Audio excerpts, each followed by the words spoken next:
Let me show you how we can use navbar on Samsung Galaxy A17. So first of all, we're gonna open settings, and if you scroll down to lock screen, then over here you should be able to find navbar.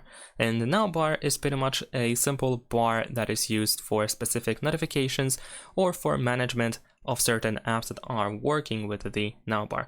Over here we can see example apps that are working with this feature, but you can also go to see all in order to see the full list, and only selected apps are actually working with the navbar.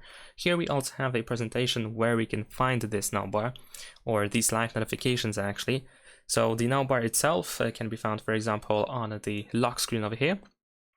There is also visible on the status bar and at the top of the notification panel or notification tray. Here, of course, we can enable and disable apps that should be working with the navbar. And in some cases, you might see that the app notifications are turned off. So you want to make sure that notifications for these apps are actually enabled. So let me, for example, go to notifications and let me actually turn on notifications for the clock app and for the voice recorder, as I'm gonna use these apps in this example. Let me actually open the recorder perhaps. There we go. Let's grant permissions. There we go. And that should be it. So now let's say we're gonna go to the clock app, and let's set up a stopwatch. Why not?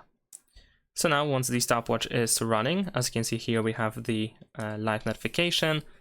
We can also see it on the status bar, and of course if we go to the lock screen, it is also over here. And from the lock screen we can, for example, pause the stopwatch, we can renew it, and so on and so forth. We can actually switch between different apps if multiple apps are running in the background. So let me also turn on the voice recorder in this example.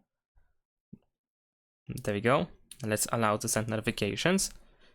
And now as you can see in live notifications we have both of them. So now if I go to the lock screen, I have both apps and I can switch between them like this. We can just swipe up in order to do so.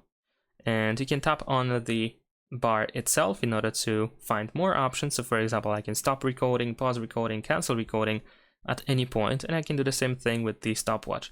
And you can do the same thing with essentially every app that was listed in these settings that I had shown you at the beginning of the video. So for example, if you have maps opened, you should be able to find some information from the app over here on the navbar, and so on. And that is the whole gimmick. So essentially the navbar is a little tool that is used to control certain apps that are synchronized with it, so that you don't have to, for example, unlock your phone every time you try to do something with these apps.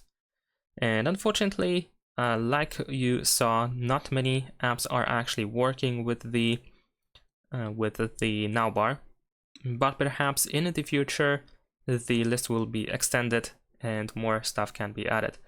The good thing is that, for example, Media Player is working with it. Google Maps is also quite interesting. Samsung Health, for example, for exercises can be also quite great. And yeah, so I think maybe even SmartThings if you have some appliances at your home that you want to control, for example. And that is essentially it. This is how the navbar works. That's all it does. Thanks for watching, leave a like and subscribe.